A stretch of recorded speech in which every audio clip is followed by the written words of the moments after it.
Big dog status, Bill Hubble. A ball in his mouth for my brothers. Oh, your bag, told the cutter. Hey my humble beauties, so today we're doing a flip over sew-in. The last time you see me do a flip over, it was with a quick weave method, but we're going to do a sew-in for the girlies who don't necessarily like quick weaves and want it to last a little bit longer. First things first, you're going to part out your client's leave out. I always use the front of my client's ear as a guide because you really don't need too much. The main reason people get flip overs is because of the low maintenance style that it provides for people. So the less leave out you have, the less your client has to worry about finessing, blending into their weave. Once you part out the leave out, you can go ahead and braid that down or clip it away so it's not in the way of the rest of the hair that you're going to braid down. Once that is finished, the next thing you're going to do is grease or oil down your client's hair and scalp. Hair care is a priority. You want to make sure that the hair is being moisturized and taken care of underneath the weave. Otherwise, it's not a protective style. So now we're going to go ahead and start the braid foundation where the wefts will be sewn onto. I like to start my first braid a little bit past the center of my client's head just so that when I start the other braid, it's not causing any tug and pull tension. You'll see exactly what I mean after the first braid is braided down. Big dog status, Bill Hubble. A ball in his mouth for my brothers. Oh, your bag, told the cutter. I got it out the field, fuck Russell. Going as L'Oreal about the paddock, then going as Jordan. I always take my first braid all the way down to the nape, but now we're going to start the second braid and notice how I'm coming across the back of that first braid. I avoid having them right in front of each other because I want to avoid that tuck and pull tension like I said earlier. Sew-ins should be nice and tight and secure, but not painful. Once you have brought both braids to the back of the nape, you're going to part across the nape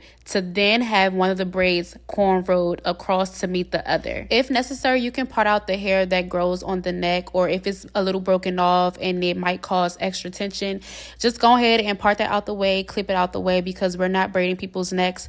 We want them to be able to put the hair down, turn it to the left or to the right comfortably, even on the first day of the install. From here, you're going to part out another row above this cornrow across the nape as well, but you're going to take the other braid on the opposite end to connect the braid that you just braided and bring it all together. So here I slowed it down so you can see me connect the first braid into the other braid. This requires a little bit of feeding technique, but if you aren't aware of how to do that, you would simply just pick up the braid as you're braiding, but stop, feed it in, and continue braiding as normal. To wrap up the braiding section, I'm going to do the up and down method with the rest of her hair. Sometimes I would do the beehive method depending on how much hair the client has, but because her hair wasn't too dense or too long, this method will work just fine. You will part out the hair for the first braid starting at the top of the client's head all the way down to the nape, and just like you fed in those two braids, you're going to feed in the hair at the nape into this braid and keep going from there. He want the scoop,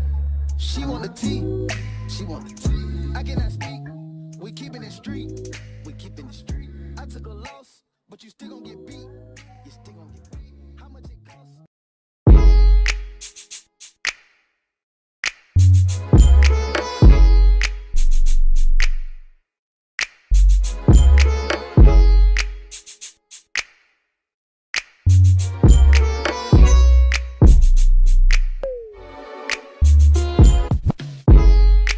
Normally I'm quick to switch up my playlist. I might unpack my bag and don't say shit. I got what it takes to say this. I got all the plays and I played it out like this. I wanted to say this. Want us to make it. I'll trade it all for you. But it just hurts so much when it ain't working out.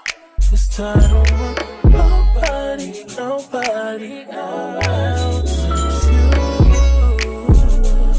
And I used to be on my replacement shit. I switched. Nigga, I'm so damn quick. If he ain't getting with my shit, but it just ain't like that, sure. I even wanna try that shit with you. What I was done, I done try something new. I don't know what I'll do.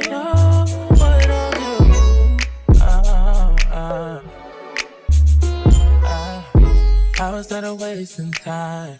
You were never gonna change your mind.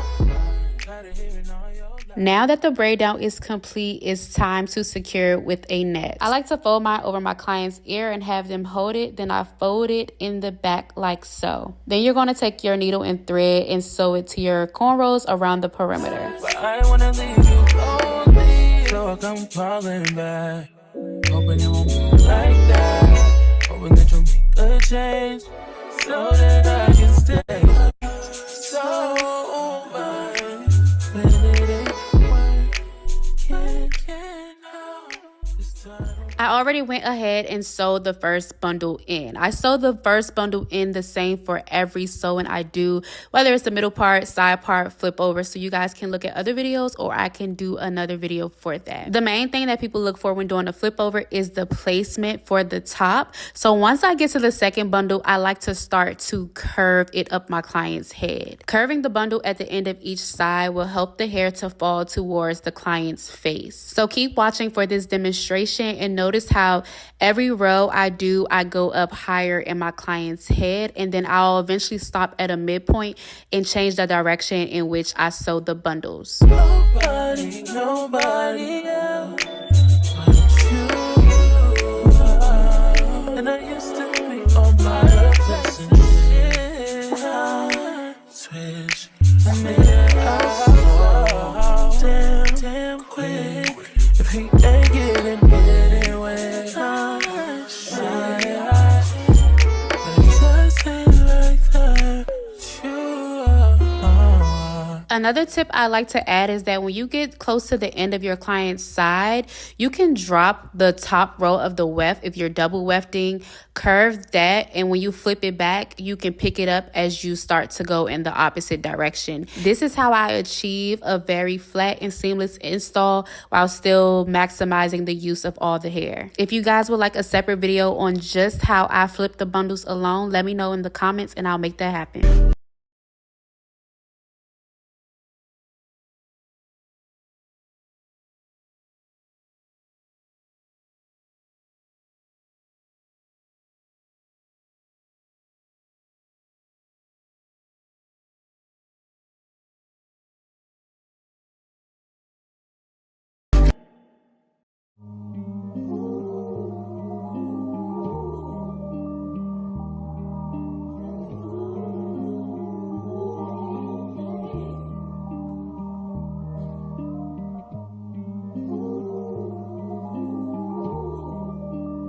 So this is what the top of your client's head should look like once you finish the second bundle. I continue to curve the bundles up on each side until we were left with the top of her head. So now we're going to switch the direction that we sewed the tracks with the last bundle.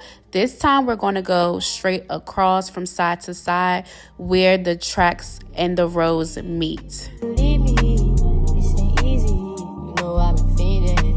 Let me unleash my demons.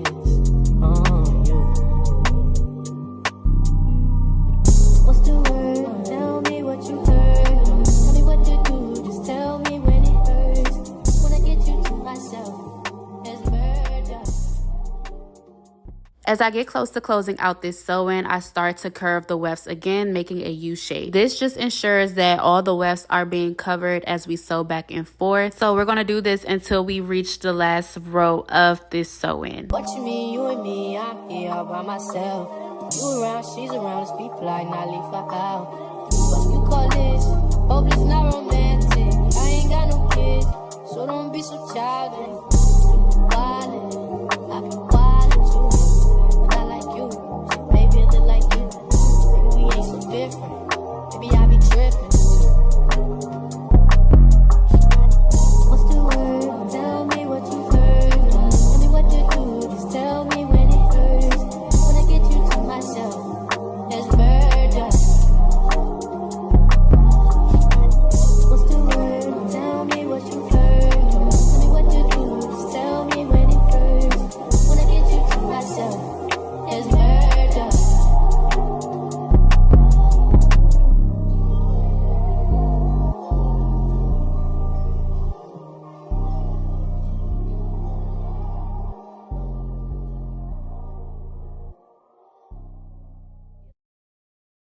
She see money, I look like I'm the man. Yeah, but I was counting up like last week. Tell me where have you been? Yeah, came out of hiding, girl. Don't act like I'm your man. I'm just a fan. I like to cut the weft right before I sew the last row in because I want to make sure that the last row is as flat as possible. That was the one and only time that I cut any bundles during this install. So yes, guys, with the proper technique and the proper tension, you can achieve a flat install without cutting your bundles. You might just have to cut that very last one because trying to flip it on the last cornrow is just, it's going to leave like a lumpy little bump wherever you flip it at. So you don't want to do that.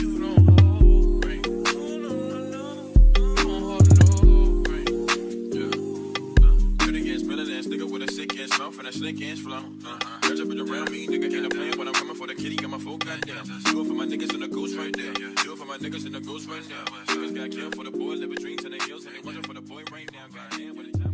After all the bundles have been installed, this is what the hair looks like. So remember, we curved the bundles up on the sides to be in her face, and then the last bundle we did across so that she's able to flip it back and forth from left to right, or she can be able to wear it back. From here, I'm going to take my favorite mousse out right now by the Dew called Mousse Def, and I'm going to spray down her hair with water, saturate it really good, then go in with the mousse, about 2 to 3 pumps. Brush it through with a dimming brush and then allow it to dry with a diffuser. Yo, what them young boys feel? I kill, never be killed, that's real, no lie. You can tell it from my peers right now. But you wanna fuck me now, but you wanna love me down. You can't tie me down like Ray J said, but no, I'm down. Bring a nigga, show me something. Shake it like you owe me something. Put you on the button like a button, keep on time for